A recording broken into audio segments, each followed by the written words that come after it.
Alhamdulillah, wassalatu wassalamu ala rasulillah, thumma amma ba'd. I didn't share a title because this was not going to be a lecture, it was going to be a rant, inshallah.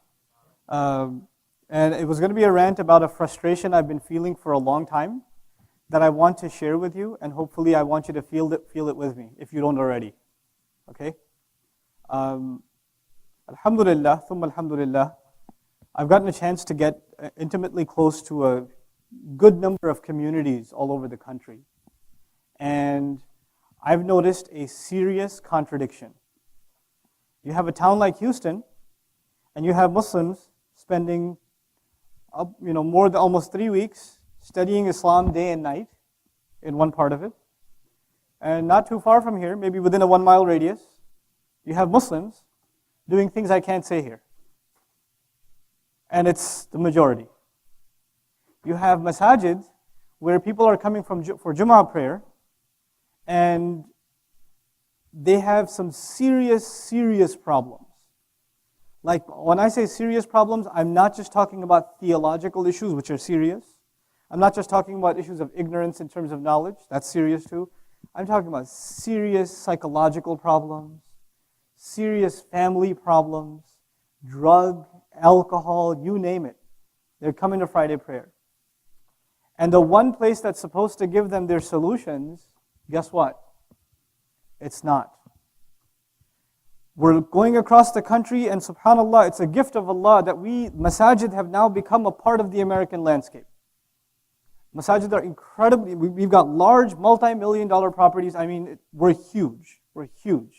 And subhanAllah, how we've been able to raise those funds. Because usually, the masjids in the world landscape, they are government-funded projects, or they're public projects. These are privately funded institutions that are being built all over this country. And yet, these same masjids are not nearly equipped, for the most part, to deal with some of the most basic problems of the Muslim community. I'm going to share this problem with you at 3 levels. First, I'll just talk about the youth. Just the youth. I would argue, theoretically, that there are 3 kinds of youth, Muslim youth. There are 3 kinds of Muslim youth. There's the you kind of youth. You know what that means? They're somehow identified as religious. They're attending religious programs and they're learning in whatever capacity. They're attending some sort of a halaqah. They have some sort of a relationship with an imam or two, right?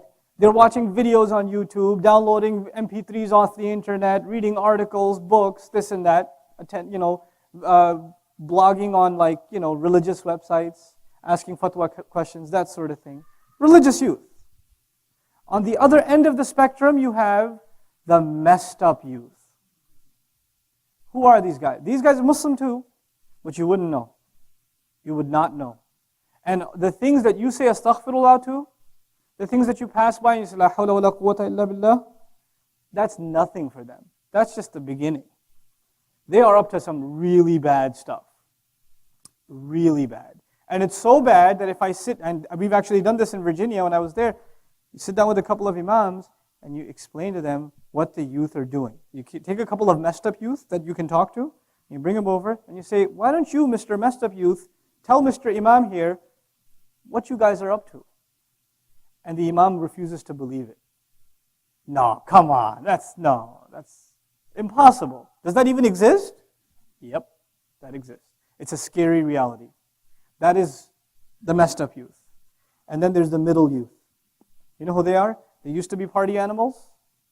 Then they somehow accidentally stumbled upon an MSA, or accidentally clicked on a YouTube video, or one of their friends became religious or something. And so they're kind of, sort of inclined. Maybe they'll put a hijab on sometimes. Maybe they'll let it grow for a couple of days. Right? But then they sometimes drift back, then they get pulled here. They're sort of in the middle. They're good kids. They're not as bad as the messed up youth, but they're in the middle. So you got 3 kinds of youth. You know what my theory is? My theory is most of us were messed up. Illa masha'Allah. Most of us were messed up. And then slowly we started transitioning. And eventually we became what you could call religious youth. A lot of us, okay? We became I'm not saying you're good people. I'm just giving a social term, okay?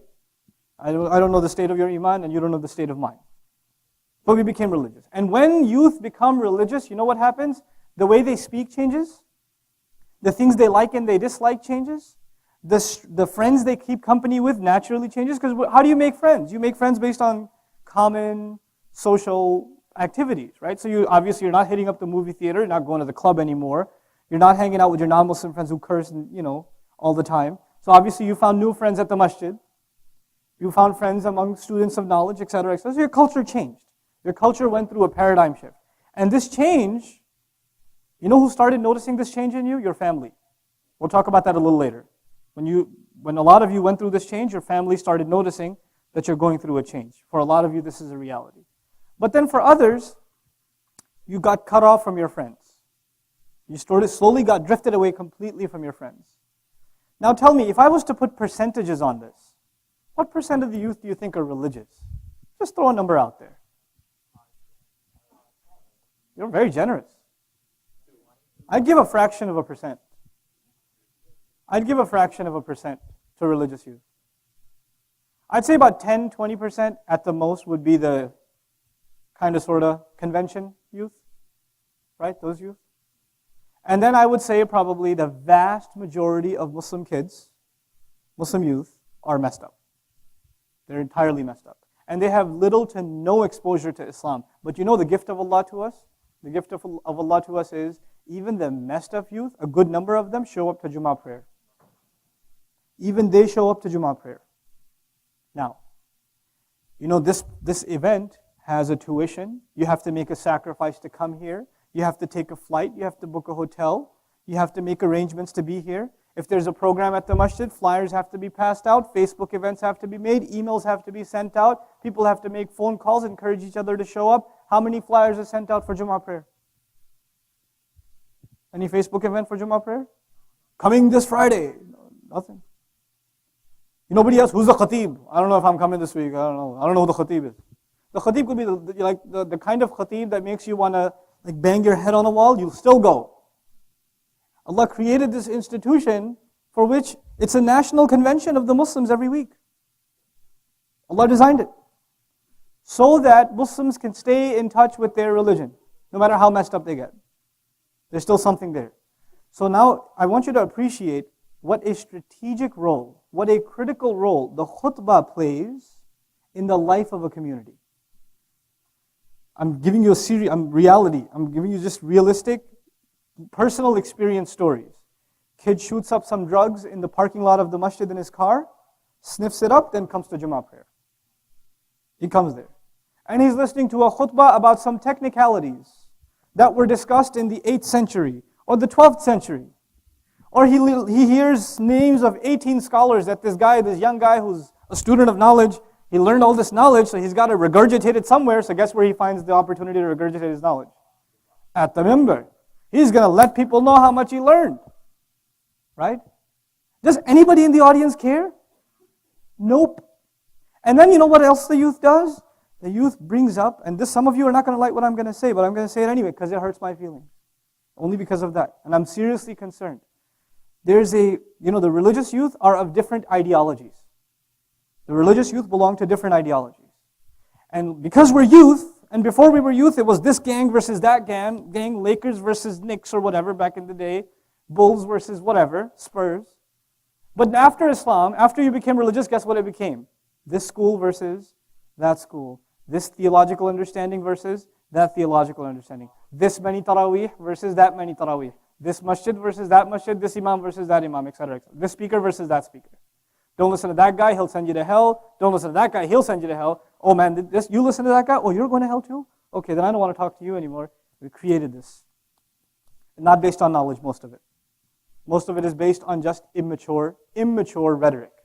Immature garbage. So we brought this where? The tragedy is we brought this immature nonsense to the minbar.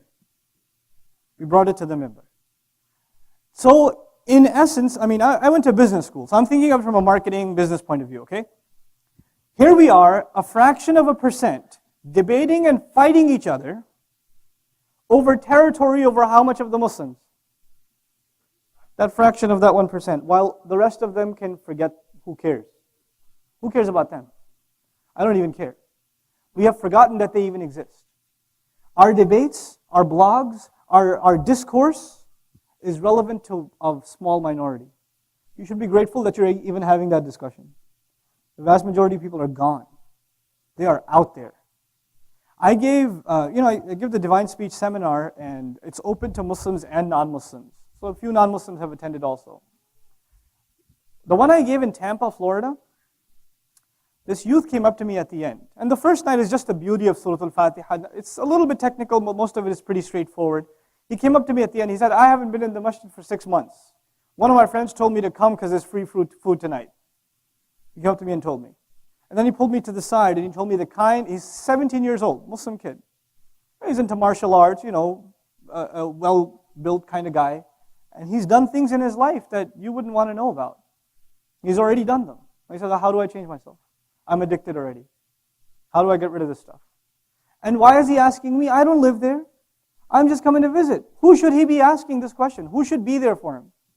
Imam of the masjid. The youth group of the masjid. The knowledgeable kid. The youths. You guys. What's your job? You're the ambassadors of Islam. That's what you are. Now, the warning label I present to you is what you learn at an advanced level, like even the lecture on Balagha, what you learn at an intermediate advanced level is not there that you regurgitate it to the masses. That's a mistake. People, the reason that you can't give that to people, if they were ready for that, they would have been here. They're not ready for that. They need something much more basic.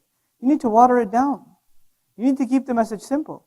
We, on the one hand, our religion is so sophisticated, and it's so intellectual, and it's so deep, and you guys appreciate that. You've been studying deen. But on the other hand, if you just start reading Quran, and you read what the messengers say to the people, on another level, isn't it so simple? فَاتَّقُوا اللَّهَ وَأَطِيعُونَ. Have taqwa of Allah, follow me. Simple. They're keeping it simple. Fear the fire. Nothing complicated. You can get into a discussion about what are the features of the fire. Right? And you can write a 50-page thesis on the hellfire or the features of paradise. But a farmer doesn't need a thesis. All he needs to hear is, man, I want to go to paradise. I don't want to go to hellfire. You keep it simple too. What have we done? We've done this injustice to our own.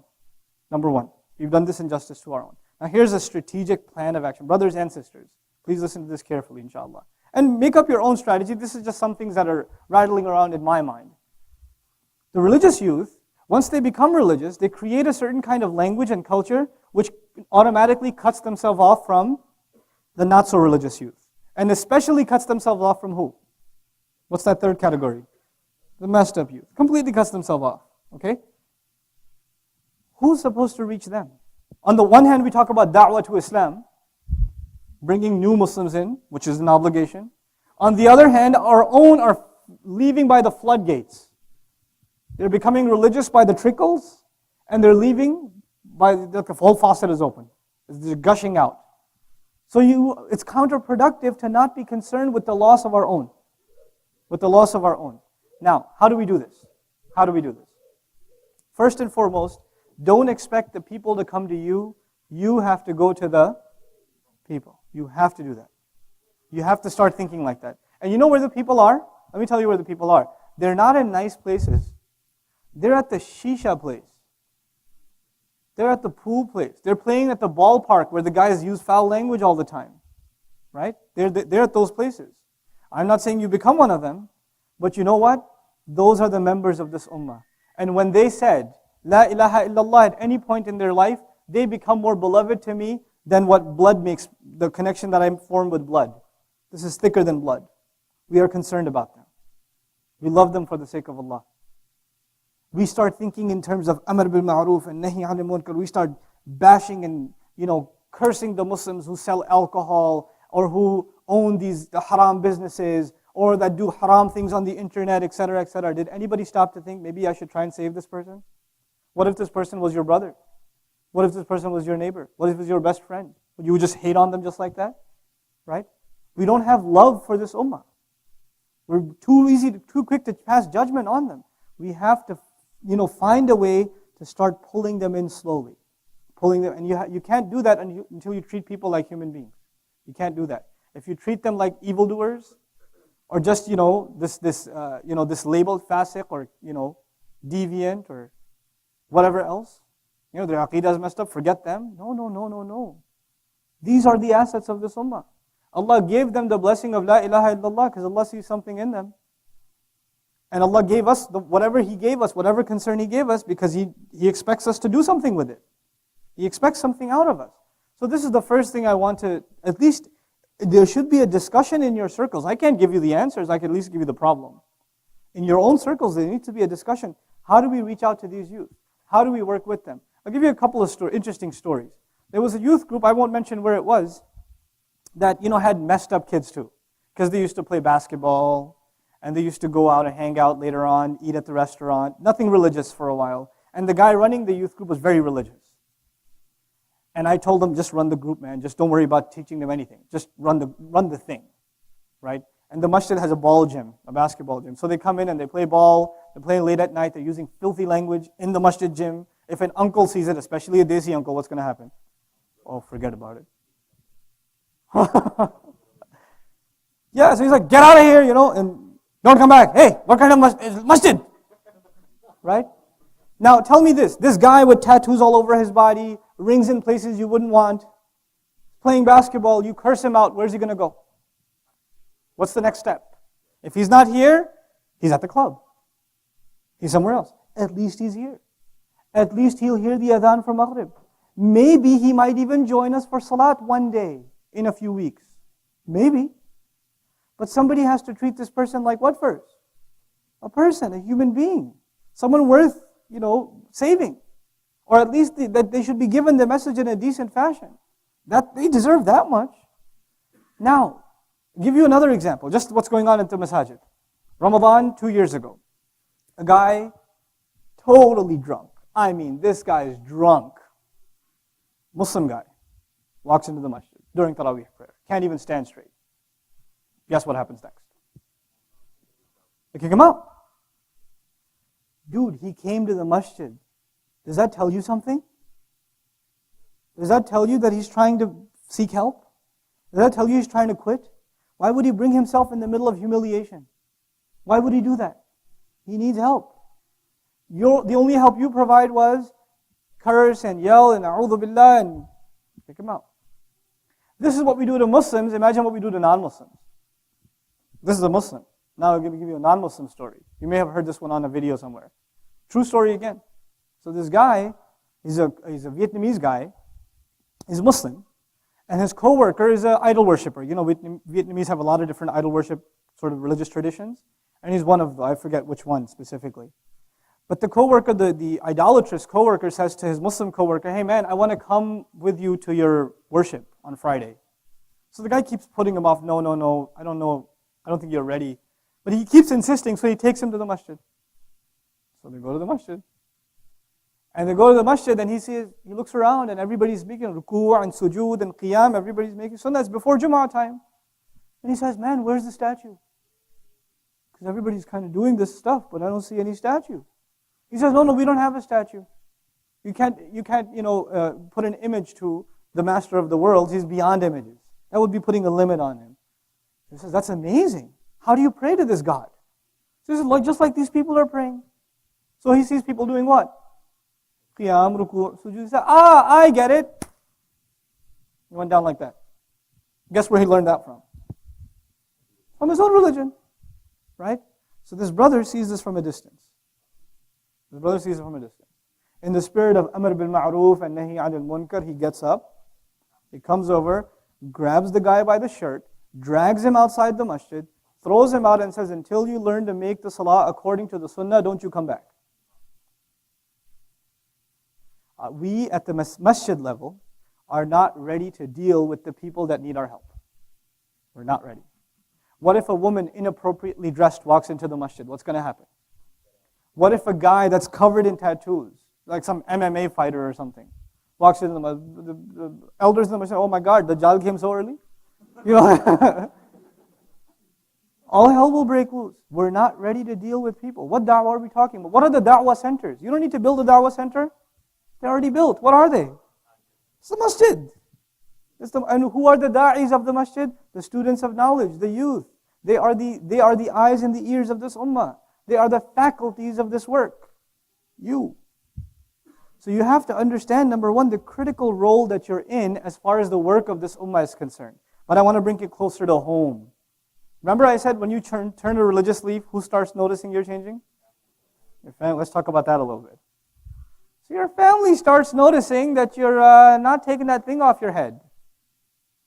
Your family also starts noticing that it's getting a little fuzzy out here.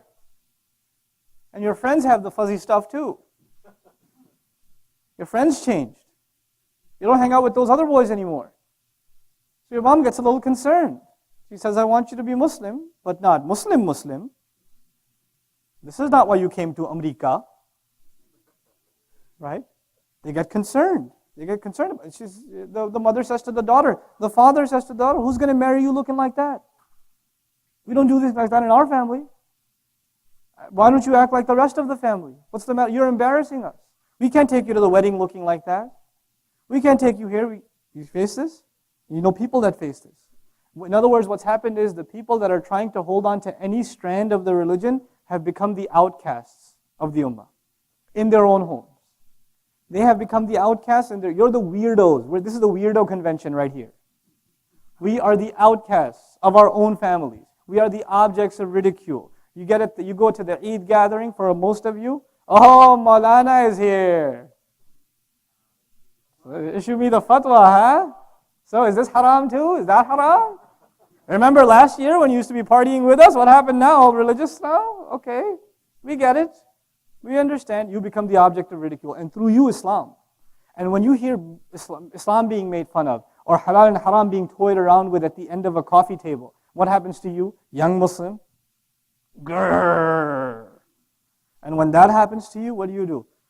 Astaghfirullah, this is a bid'ah, your aqidah is messed up, oh, you're following your culture, not the religion, slam the door, walk out. And then your parents come back to you and say, oh, so this is what the religion teaches you, right? Talk to your parents like that? They got you good.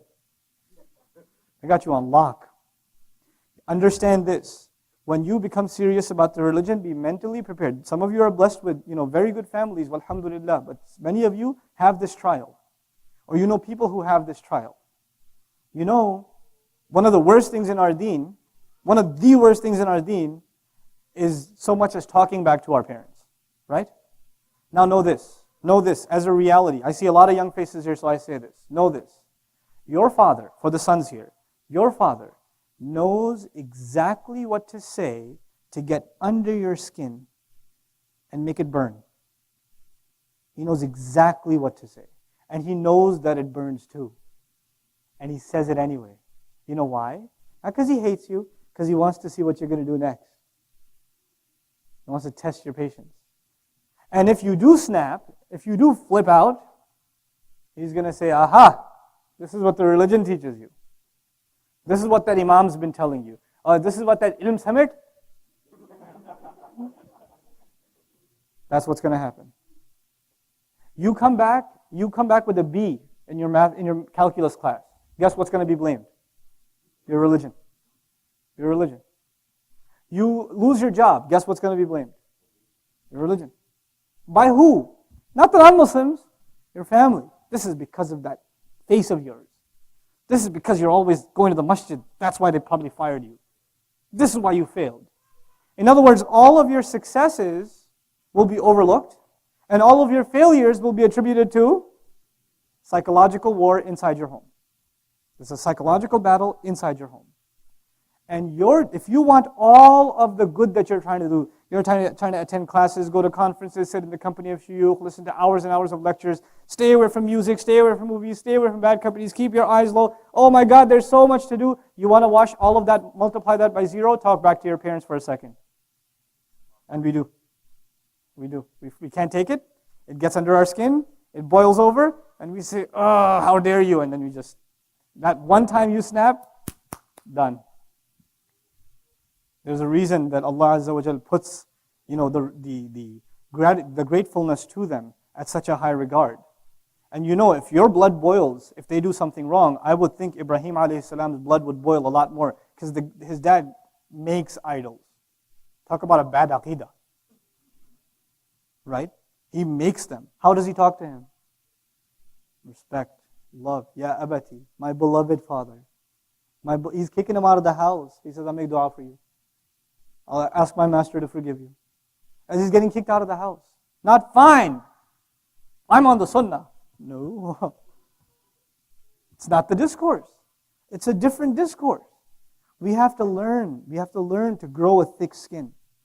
I'll tell you a personal story. You'll enjoy this story.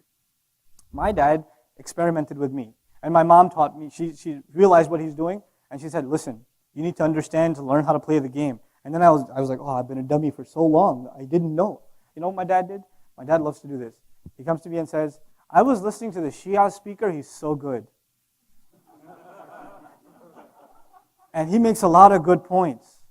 And he just goes on and on and on talking about the Shia guy and, how they have really good arguments and stuff. And I'm cringing, and like my face is turning colors. And then my mom told me how to play the game.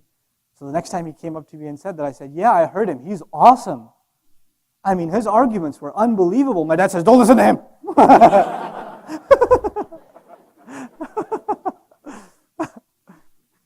So I ended that conversation right there.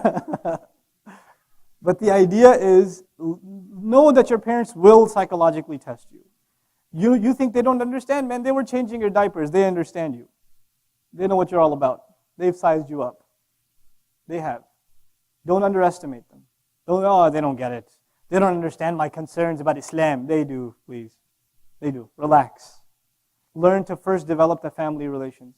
If you are studying the deen and you're destroying family relations at the same time, your priorities are somewhere they shouldn't be. You need to fix family ties. This is a fundamental of our religion. It's a fundamental premise of our deen. And now let me tell you the last thing I want to share with you about my rant, about how there's this dichotomy. You don't have to raise your hands. I'm going to stereotype all of you anyway. I've already stereotyped you as the weirdos in your families. Why would Allah put you in that family anyway? Why wouldn't He put you like in Abu Hanifa's family or like Imam Shafi'i's lineage where all your uncles are hufad of Quran and muhaddithun? Why do you have a sister that's so nasty? Why do you have a brother that's, oh my God, I don't believe this guy? Why do you have cousins that are just completely on a different planet? If they were not family, you would have never met them. You would never even want to look at them. They're so different from you. And that's, to me, this is my deviant understanding, is exactly the point. Allah Azza wa Jal made us family with people so we could become Islam's ambassadors to them because nobody else was going to reach to them. Who was going to reach to them? We were. When I'm giving a speech to you guys, you're actually here to listen to me. Let me try giving the speech to my cousin. Let me try giving it to my uncle. Let me try giving it to my mother. How's it going to go? Acha boy. That's in Urdu. Or be quiet. Right? Get out of here. It's just you. Sheikh Yasir, his parents came, and I was really honored. He came and he told me that you came to see me. I was like, he didn't come to see you. He goes, it's just me. Right? Family is family. It's just family. So you will get overlooked. You may have a lot of respect. You're running the halaqah. You're the MSA president. You're the khatib. You're this, you're that. You're the qabila, the emir of the qabila. You're the guy that went to Ilm Summit from the community, but you're nothing in the family. You're nothing. Get used to that. Make da'i as a nothing. Make da'wah as a nothing, rather. Learn to take the hits. Learn to take the insults and live with them. Pull people out slowly. Change their behavior towards you. Be the best to your family, and that is the da'wah of Islam. They don't need your speech. They don't need the notes from this class. They don't need the notes from the entire summit. Your family doesn't care for them. They don't. You know what they need? They need you to go home without asking. You vacuum the house for your parents. You do the groceries. You buy your mom some flowers. You do stuff without even asking. Your dad always wants you to get better grades. You focus on that one class to show your daddy you got those better grades. Not for the grades, but for your father, because making your father happy will serve your deen in the end. Think long term. Think long term. Start thinking about the relationship with your family. I've noticed too often, young Muslims that are serious about religious learning are overlooking family obligations. They're overlooking family obligations. And this is the bigger problem. And the second tier problem is that they're becoming self-righteous without realizing it. What does that mean? They see other Muslims that are in the rut. They see other Muslims that are in the haram. And they assume somehow that they are what? They're better, or at least they're not doing that. Astaghfirullah, I wouldn't associate with those people. Where were you 2 years ago? Were you not there? Who pulled you out, right? Who pulled you out? Allah Azza wa Jal mentions this in the Quran. The ayat of the journey of this ummah. Ya ayyuhal ladhina amanu attaqullah haqqa tuqatih wa la tamutunna illa wa antum muslimun. Taqwa was the first thing. You developed taqwa inside you that brought you to this concern about not dying unless you are what? Unless you're Muslims. And then what held you on to this taqwa was the next step. وَاعْتَصِمُوا بِحَبْلِ اللَّهِ جَمِيعًا. But then when you hold on to this rope, which is the book of Allah, what is the next instruction? وَلَا تَفَرَّقُوا. Don't divide among yourself. What did we make as an easy observation about religious youth? What happens when they get religious immediately? Division is the first thing that's associated with them. لَا تَفَرَّقُوا. وَاذْكُرُوا نِعْمَةَ اللَّهِ عَلَيْكُمْ. You know what should be the public discourse? Here's the ayah. Make mention of the favor of Allah upon you. Be positive. Make mention of the favor of Allah upon you. إِذْ كُنْتُمْ أَعْدَاءً فَأَلَّفَ بَيْنَ قُلُوبِكُمْ فَأَصْبَحْتُمْ بِنِعْمَتِهِ إِخْوَانًا وَكُنْتُمْ عَلَى شَفَا حُفْرَةٍ مِّنَ النَّارِ. You all were at the very edge of hell. That's where you were. فَأَنْقَذَكُمْ مِنْهَا. Then He rescued you from it. Allah rescued you. So Allah is the one who rescued you. So instead of looking down upon the next, find a way to rescue them. You know, last story I'll give you, and I'm done, inshallah ta'ala. One of my heroes in the country as far as da'wah is concerned, and real genuine concern. We should learn something from this brother. His brother Eddie from the Deen Show. He says corny things sometimes. And that's part of his deal, you know. It's all good though. But if you hang out with this guy, he is a da'wah machine. This guy is incredible. He is absolutely incredible. He doesn't see, oh man, what's this guy going to think? What's that guy going to think? I'm going to talk to them about Islam. He will talk to everyone. I mean, I was walking around, just walking down the street with him, and there's this guy in a wheelchair, and we're just waiting, just standing there waiting to cross the street. He turns over, man, don't you think we should just worship one God? And the guy's like, yeah, of course. And he goes, yeah, that's what I'm saying. People just worry about themselves. They don't worry about the one who created them. Don't you think so? He goes, yeah, I do. And they just have a 5-minute conversation. And he says, here's my number. I want you to come over. By the way, this is Islam. This is when you really worship one God. Well, who of us would have the courage to just start a conversation? We're like, man, this guy's going to curse me out. He's going to stab me. If you're in New York, then, right? What else might happen? But subhanallah, he doesn't see, what might happen. He sees that he has a message to deliver. Genuine concern. Genuinely concerned. His tenant, he's in a building, and his tenants are some of these guys that are they work out and stuff, and they do that jiu-jitsu stuff, right? That Brazilian jiu-jitsu, right? So there's non-Muslim guys, a lot of non-Muslim guys. A lot of them have become Muslim too. So this one guy, I was staying with him at the apartment, and this one guy, one of his tenants, he was about to go into his apartment, but his key got stuck. You know how sometimes your key gets stuck? Look, split second. He goes, hey, Mike, come here. I want to talk to you. Come inside. I got something for you. And he pulls him into the apartment where I'm staying. He says, you asked me, I told you about Islam that other day? He goes, yeah. Well, here's a guy you can ask everything you want. He put me on the spot. And this guy, the guy I was talking to, apparently he wanted to be an MMA fighter. Chopped up like this, literally tattoos everywhere, and he wants to know about Islam. Before passing judgment on who he is, just deliver the message. I know brothers that were skinheads. They got their tattoos in prison. They went to jail for killing black people, or allegedly killing them or something. Or violating their rights, etc., in the most horrendous ways. And when they got released and took Islam, now he has an African American wife, 8 kids, right? Subhanallah. Don't pass judgment. Don't pass judgment. Don't pass judgment. This is the number one problem we're having. Undermine that discourse. Make that discussion about the ideological clash. Make it irrelevant. There are bigger fish to fry. We got bigger problems. There's a serious reality outside we have to face in our family, among the youth of the Muslims, and then talk about the Muslims at large. May Allah Azza wa Jal just give us a sense of perspective and concern for the rest of this ummah. May Allah Azza wa Jal teach us how to use our knowledge wisely and to deliver the words of advice and of nasiha in the place that is appropriate. May Allah Azza wa Jal put barakah in our words, because in the end our words don't change people, Allah changes people. So may Allah Azza wa Jal put barakah in our words and reward us for the efforts that we make to serve His deen. Subhanakallahumma wa bihamdik. Nashhadu an la ilaha illa anta. Nastaghfiruka wa natubu ilayk. Assalamu alaikum wa rahmatullah. Allahu Akbar. Questions? Is this questions or something? Comments? Shoes throwing? You had mentioned that Jummah is an institution for how we can reach the messed up Jew. Yes, everybody. But for our families, is there any institution that's in place that we can use to? Yeah, for our families, the institution now has become YouTube. You know, for the women in the house and stuff, they need to get hooked on some of this stuff that's available now. And some of it's really, really good. Some of it is really, really good. You have to start finding, you know, there are some speakers that are academic, and there are other speakers that are just pure entertainment value, right? And the student of knowledge says, I didn't learn anything from his speech. You didn't learn anything from his speech, but a lot of people started praying because they heard that speech, right? So don't judge a speaker just based on how many hadith did he quote, how many ayat, etc., etc. It's also about how did they impact people psychologically, right? Let me give you an example.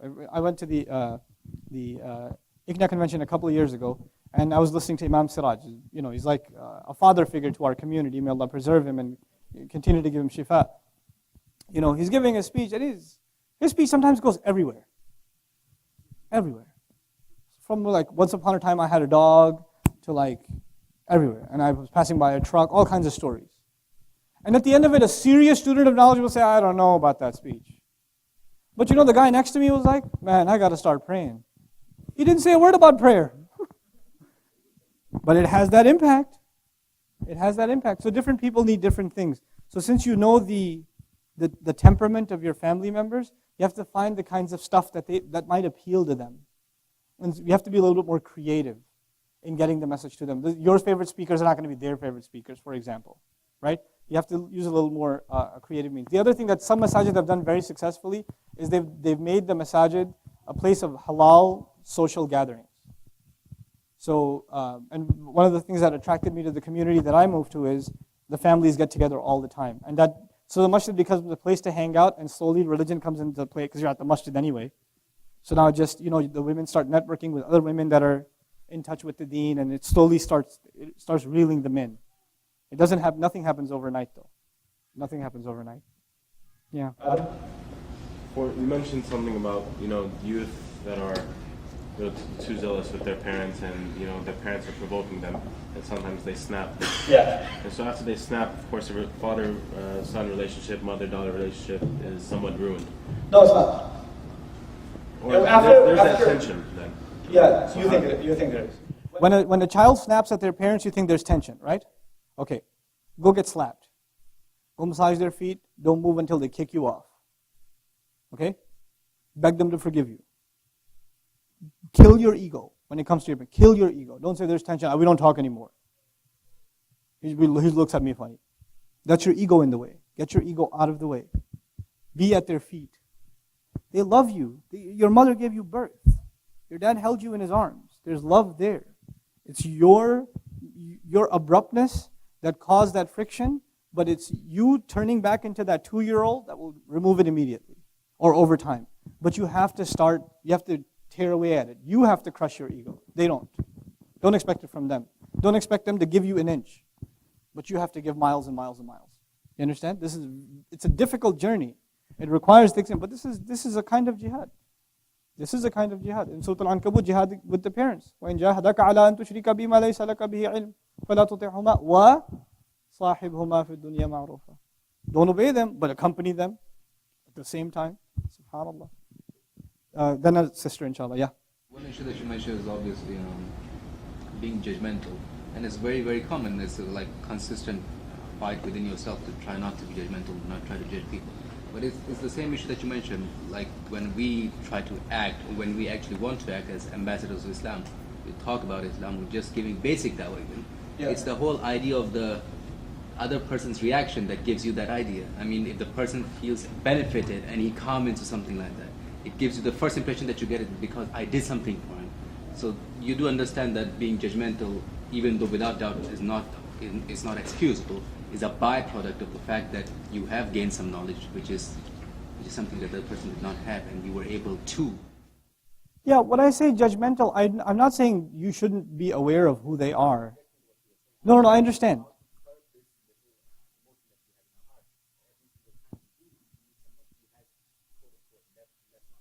We do size them up, basically. We size people up. That's fine.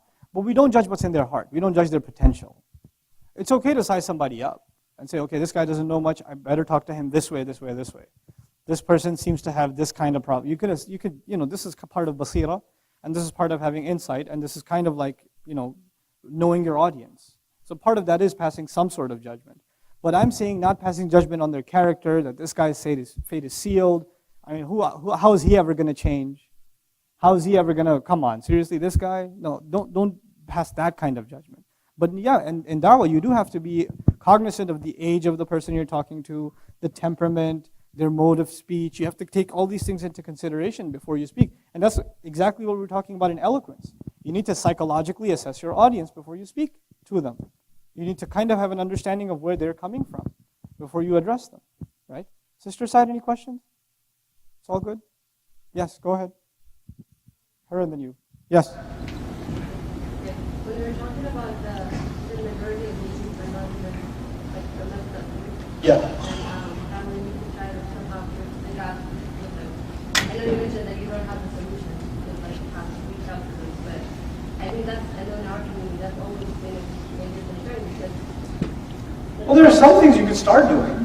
how would you actually, like, where do you find them? I mean, you're going to be at the hook of our, are we going to go there? And like, how do you attract them? How do you... First of all, you need to have amazing youth groups. Amazing youth groups. I love YM. I really do. I love these guys. I love any youth group. I don't mind Mina, Mass, Youth, YM, MSA, whatever. It's something. It's something, for God's sake. You can whine about it and say, this is their problem, this is their problem, this is it. Man, it's something. We don't have an endless amount of resources. At least we got something, right? But the thing that I loved about YM in particular was they had guys that were in gangs coming to YM meetings and playing ball or whatever. First of all, every masjid, the biggest investment to me for teenagers, ball court. Have a baller ball court. You better have it. You better have ping pong tables for the uncles really. And the fact that we're playing tells you we're getting uncled, okay? But you need a nice basketball court. You need a sisters' lounge, a place where sisters can hang out. Some of the Muslims lose their way most in suburban towns. In big cities, Muslim population is big, a lot of Muslims in college, a lot of Muslims in high school. You kind of sort of, even though you're messed up, there's still places, avenues you can find a social outlet. Like in Houston, there's a lot of Muslim youth hanging out, right? But in Birmingham, Alabama, where are you going to go to hang out? Right? IHOP? Where are you going to go? Right? So what did they do? They did something really smart at the masjid there. They made a sister's lounge, a brother's lounge, and it's just a place to chill. It's like they're a Starbucks inside the masjid or something. It's not a Starbucks. Don't pass fatwa, okay? They're just hanging out there. They're doing homework there. They're discussing there. They're socializing at the masjid. The sisters among themselves, brothers among themselves. They found an acceptable outlet to get together. And when they're there, the adhan is called. They make salat too, right? But we need to create these alternatives. And if they're not there, we need to produce them. And if, you don't have to solve the problems of hundreds of thousands of youth. 3 or 4 kids that are messed up, you need to start hanging out with them a little bit. Maybe part of your Islamic work is that you take them out to dinner every once a week. You don't discuss Islam with them for 6 months, it's okay. Build a bond with them first. Build a connection with them first. Then maybe bring up a hadith or two. Or maybe slip in a salah at the masjid. Right? It takes time. You're dealing with people. They're not robots. You don't say, this is fard. Okay, and they start praying. It doesn't work like that. People take time in curbing their behavior, but you have to build a bond with them first. And that requires a lot of patience. It requires a lot of patience. Think about the work of the Messenger of Allah sallallahu alaihi wasallam. Think about the work of Nuh alayhi salam. It's not like he's talking to a different audience for 950 years. Who's he talking to? Same bunch. Same bunch.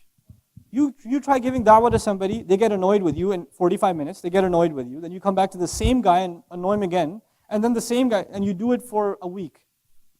Can you imagine trying to do that? What the attitude of that person would become towards you? Can you just imagine? The messengers, alayhim as-salam, go back to the same people over and over and over and over. And who did they go back to first? Who was the messenger commanded to warn first? Andir ashiratak al-aqrabin, right? Warn the closest of your family. That's who we are obliged to warn. Those are the people that we owe our da'wah to first. So, develop that concern, inshallah ta'ala. There's a sister in the back and then I'll come to you. Yeah. Some of the things that encourage is people, we try to connect with you, but there are some people who way too far connected. For instance, I've had younger sister who is practicing now publicly, and she's so annoyed because another sister asked, what do you think about the hijab? And the person answered in a way that led the other person to think that really the hijab wasn't Bible. So one of the things that I think that's another problem. A lot of people Just to reel them in, we sort of water it down for them. Yeah, that's a real problem. draw the line, like where can we be identified that at the same time. Yeah, we should. Here's at least my personal philosophy on it, because I was in that position at one point too. The question is, sometimes we try to bring the youth in and we try to connect with them and stuff, but then they'll ask a pointed question like, is hijab really fard? And you think in your head, well, if I tell this girl it's fard, then she might never come back, right? Or this brother, if he says, Imam, salah is fard 5 times, right? Then he might forget me and just go away, right? And out of that fear, you don't share that with them. Well, we are asked, we speak the truth. You can't shy away from the truth. But the way you quote the truth is with taqwa. This is Allah's methodology in the Quran.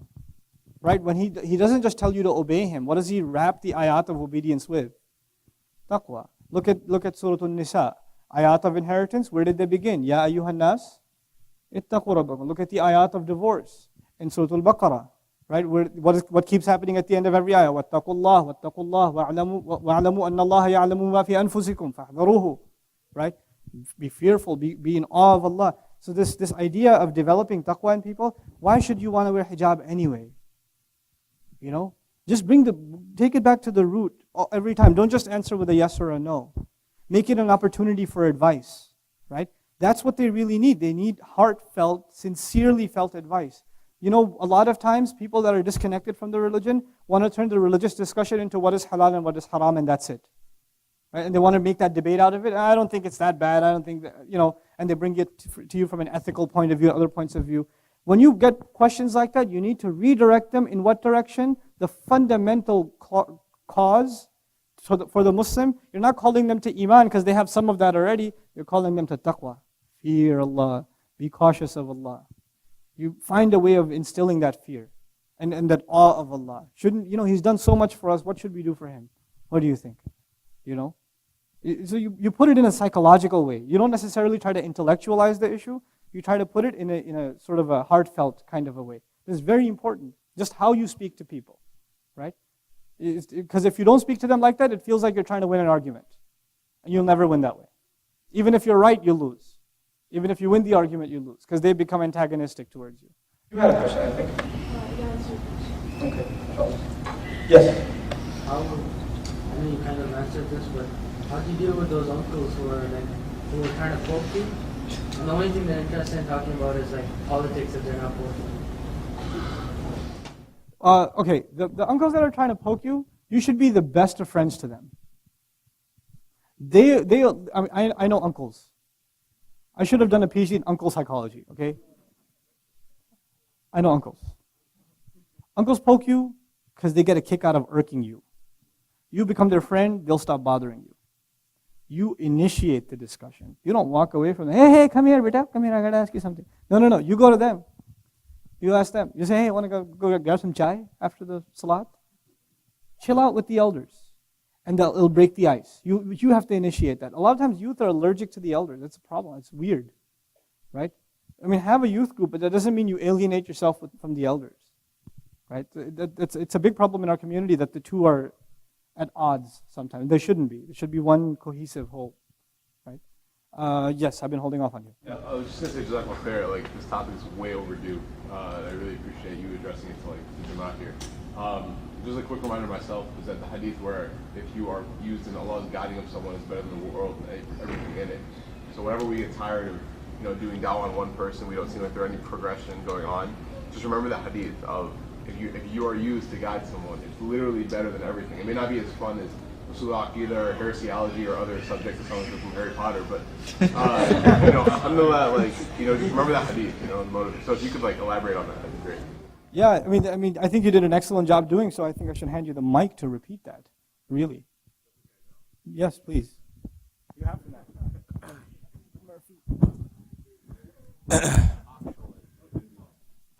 No, I was just saying there's a hadith that my friends and I, when we were in this youth group, and we kind of talk about how we do dawah to these kids, and we say that we each pick one kid or one or two kids, and we try to focus on them. We don't try to go for the home run and get 30 kids to come to Al-Maghrib.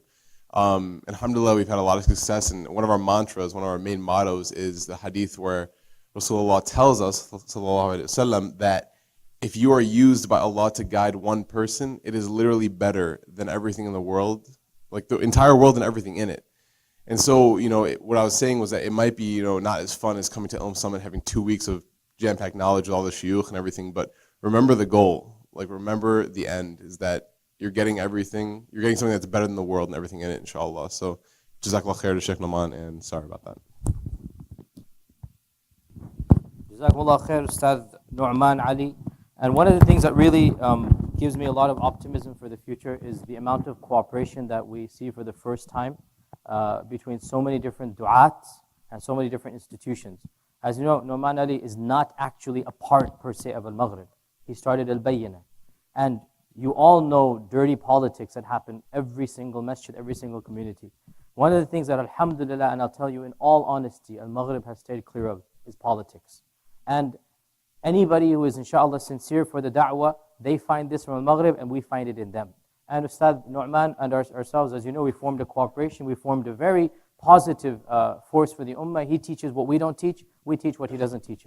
And it's something that alhamdulillah everybody benefits from. And this isn't just the first. Inshallah there are other mergers as well. We're talking about other groups, other organizations. And I think that it bodes well for the future. Alhamdulillah, it bodes well. That a group of dedicated du'at and scholars and activists and tajweed teachers and teachers of Arabic nahu and balagha and specialists in fiqh and aqidah. Alhamdulillah, do you guys not see the complementary nature of all of your instructors? I'm not a specialist in some fields, I'm a specialist in others. Yasir Bridge is a specialist in others, Sheikh Walid is others, Ustad Ali and others, Wissam and others, Uthman and others. The fact that we all come together, wallahi, I wish I had this opportunity when I was 17, 18, 19, and then I had gone to Medina, my level would have been something else. When I went to Medina, and he's an Arabic teacher, so he can relate to this, I didn't even know a fa'il from a maf'ul. I didn't know mansub from marfu' from majzoom, okay? I'm a student at Medina, I didn't even know the difference between nahu and sarf.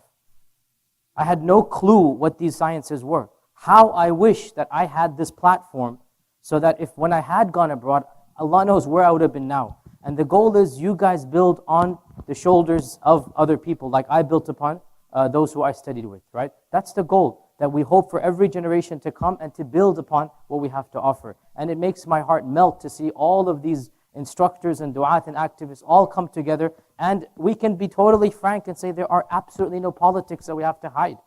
And I'll tell you, having worked with many organizations, there are lots of politics with many organizations. You all know this, with many masjids, many groups. Alhamdulillah, Sheikh Walid, Sheikh Yasir Burgess, Ustad Wissam, Ustad Nouman, Sheikh Uthman, we're actually genuinely friends. We actually call each other and we actually have a good time when we get together. That's something very rare in an Islamic organization, much less 2, 3, 4 multiple Islamic organizations coming together. And wallahi, this is a blessing from Allah, and I think that the future, inshallah ta'ala, is bright, and I am very optimistic about the future.